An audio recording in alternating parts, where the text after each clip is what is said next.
Nowadays, more gamers use LCD monitors rather than OLED monitors. While OLED monitors are getting more popular, most gamers still use regular LCD monitors, especially since they're way cheaper. But if you want to mimic the looks of a OLED monitor on your 60Hz 1080p monitor from 5 years ago, I can show you how. Now, quick disclaimer, this video is meant to mimic the looks of OLED monitors.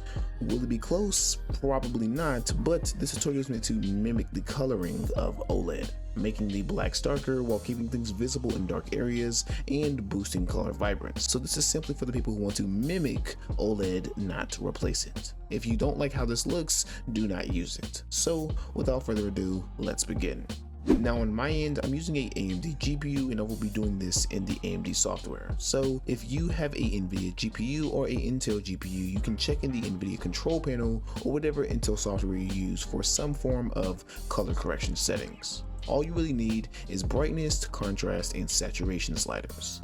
In the AMD software, go to the settings icon, display, then click the monitor that your games will be on. Now it's time to configure this. This is completely preference. Everyone has different lighting in their room and different lighting settings on their monitors. Some monitors tend to be darker while some are brighter, so you would need to adjust based on your setup. I can explain each one though. I first started off by decreasing the brightness, not too low, but enough to remove the washed out glow that LCDs tend to have. From there, I increased my contrast, which brings out the depth in dark scenes. So now even though the brightness is lowered, the contrast brings it up back to a viewable lighting so that you can see things. What all of this does is remove the grayish blacks you tend to see in LCD monitors and replaces it with the darker tones, which mimics what OLED looks like, except OLED monitors literally turn off pixels to achieve that darkness. It's not perfect, but visually it's much different. Shadows look darker, scenes pop more, and black backgrounds no longer look like a glowing dark gray.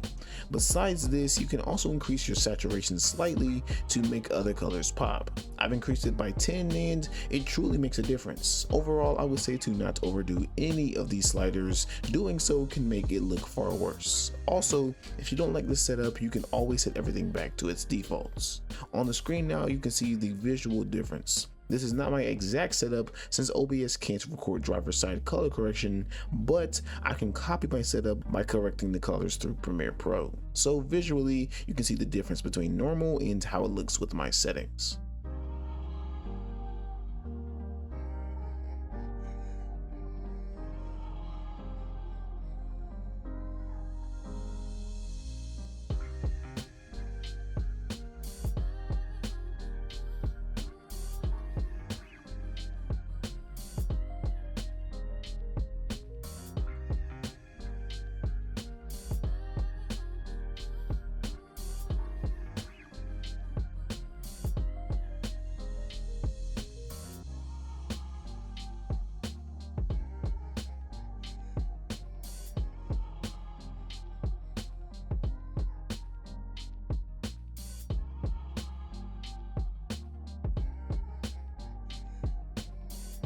This is a great trick for all games, especially darker games like horror titles. It gives everything a more cinematic look. Thank you guys for watching. If you found this video helpful, please make sure to like and subscribe, and I will see you guys in the next one.